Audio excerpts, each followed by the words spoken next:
ಭೂಮಿಯಿಂದ ಹೊರಗಡೆ ಇದ್ದು 9 ತಿಂಗಳು ಅಲ್ಲೇ ಇದ್ದು ಕಷ್ಟಪಟ್ಟು, ಆಮೇಲೆ ನಮ್ಮ ಇಲ್ಲಿಯ ವಾತಾವರಣ ಇಲ್ಲದೆ ಅಲ್ಲಿಯ ಬೇರೆ ವಾತಾವರಣದಲ್ಲಿ ಇದ್ದು ಅಲ್ಲಿಂದ ಈ ಥರ ಒಂದು ಭಯಾನಕವಾಗಿ ಭೂಮಿಗೆ ಎಂಟ್ರಿ ಕೊಡುವಂಥ ದೃಶ್ಯ ನೋಡ್ತಿದ್ರೆ ತುಂಬಾ ಆಶ್ಚರ್ಯವಾಗುತ್ತೆ. ಅಂದರೆ ಅವರ ಧೈರ್ಯಕ್ಕೆ ಮೆಚ್ಚಲೇಬೇಕು.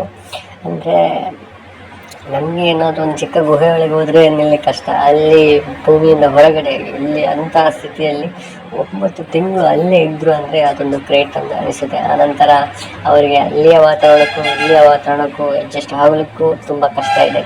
ಹಾಗಾಗಿ ಇವಾಗ ಭೂಮಿಗೆ ಇಳಿದರೆ ದೊಡ್ಡ ವಿಷಯ ಹಾಗೂ ತುಂಬ ಖುಷಿಯ ವಿಷಯ. ಅಂದರೆ ನಮ್ಮ ಒಂದು ಭಾರತೀಯ ಇಂಡಿಯನ್ ಸುನೀತಾ ವಿಲಿಯಮ್ಸ್ ಅವರು ಮತ್ತೆ ಭೂಮಿಗೆ ಬಂದಿದ್ದಾರೆ. ತುಂಬ ಖುಷಿಯ ವಿಷಯ. ಹಾಗೂ ಅವರ ಆರೋಗ್ಯದಲ್ಲಿ ಕೂಡ ಸ್ವಲ್ಪ ಏರುಪೇರು ಇರ್ಬೋದು. ಅಂದರೆ ಅಲ್ಲಿಯ ವಾತಾವರಣಕ್ಕೂ ಇಲ್ಲಿಯ ವಾತಾವರಣಕ್ಕೂ ತುಂಬ ವ್ಯತ್ಯಾಸ ಇದೆ. ಹಾಗಾಗಿ ಅವರು ತುಂಬ ಬೇಗನೆ ಹುಷಾರಾಗಿದೆ.